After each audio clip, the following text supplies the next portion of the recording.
رسولوں کا بیان۔ حضرت آدم علیہ السلام سے حضرت محمد صلی اللہ علیہ وسلم تک تمام رسولوں پر ایمان رکھنا، یہ سبھی اللہ کے بھیجے ہوئے پیغمبر تھے۔ حضرت محمد صلی اللہ علیہ وسلم کو اللہ کا بندہ اور آخری پیغمبر ماننا اور اللہ کے بعد آپ کو تمام مخلوق میں سب سے افضل ماننا۔ اللہ نے قرآن پاک آپ پر اتارا، آپ کو اللہ نے شب معراج میں آسمانوں پر بلایا اور جنت و دوزخ دکھایا۔ آپ خاتم النبیین ہیں، یعنی آپ کے بعد کوئی نیا پیغمبر نہیں آئے گا، صرف حضرت عیسیٰ علیہ السلام پیغمبر ہیں جو آسمان سے اتریں گے اور اسلامی شریعت کی پیروی کریں گے۔ آپ سب یعنی جن و انس کے پیغمبر ہیں۔ آپ قیامت کے دن اللہ کے حکم سے گناہ گاروں کی شفاعت کریں گے۔ خدا کی کتابوں کا بیان۔ خدا کی کتابوں کا بیان۔ اللہ تبارک و تعالیٰ نے جس طرح حضرت محمد صلی اللہ علیہ وسلم پر قرآن اتارا ہے، اسی طرح آپ سے پہلے جو پیغمبر آئے تھے ان کے پاس بھی اپنی کتابیں بھیجی تھیں۔ توریت حضرت موسیٰ علیہ السلام پر نازل ہوئی، زبور حضرت داؤد علیہ السلام پر نازل ہوئی، انجیل حضرت عیسیٰ علیہ السلام پر نازل ہوئی، قرآن مجید جو ہمارے پیغمبر محمد مصطفیٰ صلی اللہ علیہ وسلم پر نازل ہوا۔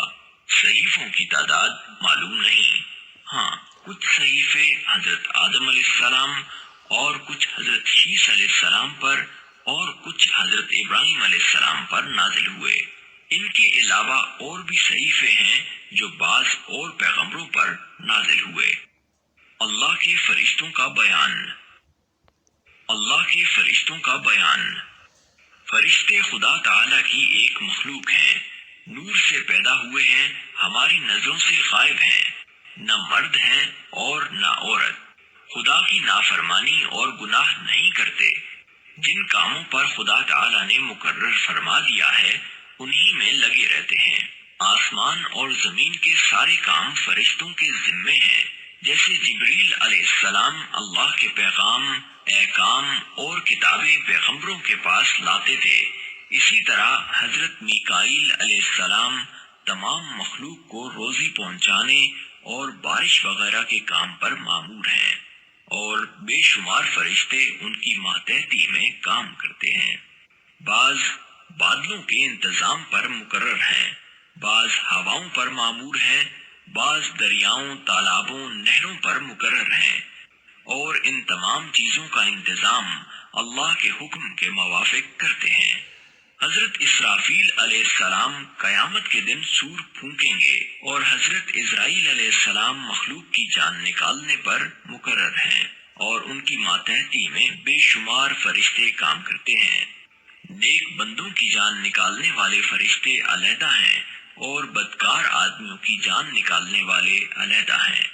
ان کے علاوہ فرشتوں کے بعض کام یہ ہیں، ہر انسان کے ساتھ 2 فرشتے رہتے ہیں، ایک فرشتہ اس کے نیک کام لکھتا ہے اور دوسرا برے کام لکھتا ہے۔ ان فرشتوں کو کرامن کاتبین کہتے ہیں۔ کچھ فرشتے انسان کے مر جانے کے بعد قبر میں سوال کرنے پر مقرر ہیں۔ ہر انسان کی قبر میں 2 فرشتے آتے ہیں، ان کو منکر نکیر کہتے ہیں۔ کچھ فرشتے آفتوں، بلاؤں، بچوں، بوڑھوں، کمزوروں جن کے بارے میں حکم ہوتا ہے ان کی حفاظت کرتے ہیں۔ کچھ فرشتے جنت پر، کچھ دوزخ پر، کچھ فرش کے اٹھانے پر مقرر ہیں۔ دنیا میں جو فرشتے کام کرتے ہیں ان کی صبح و شام تبدیلی بھی ہوتی ہے۔ صبح کی نماز کے وقت رات والے فرشتے آسمان پر چلے جاتے ہیں اور دن میں کام کرنے والے آ جاتے ہیں، اور عصر کی نماز کے بعد دن والے فرشتے چلے جاتے ہیں اور رات میں کام کرنے والے آ جاتے ہیں۔